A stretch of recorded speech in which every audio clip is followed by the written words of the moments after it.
يا جدعان انا حاسس ان انتوا بتدوني الورق الجايف، انتوا اكيد مستقصدين يا جدعان. يا عم انت كل دور هتقعد تعيط تقعد تعيط وتقول نفس البقان، كل ده عشان كوباية الشاي ما تعزمناش عليها ولا ايه؟ لا كنا احنا قلنا الدور دوت على عناب. عناب؟ لا كده بقى يبقى نفرنط الاول من اول وجدان. ايه ده، لا الدنيا بترخ ولا ايه؟ ربك والحق الجو سم.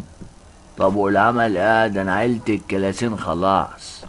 لا غلطانة محمود، انت لازم كنت تأمن على واحد ما تعينوش تحت السرير عشان تقفز بيه وانت راكب الفيس بقى كده، ما ينفعش كده. عندك حاجة، اقول انا كده عظمة هيسوش من الساعة. يا عم جلسون الجو ده عايز شوية شوربة عدس تقوي الركب.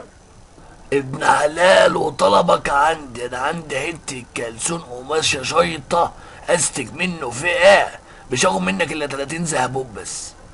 30 جنيه؟ لا كلثوم بيتلبس لوحده.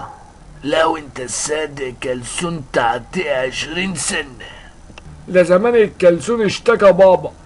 ايه ده الشمس طلعت والجو بقى نار. الحمد لله وفرنا تمن الكلسون.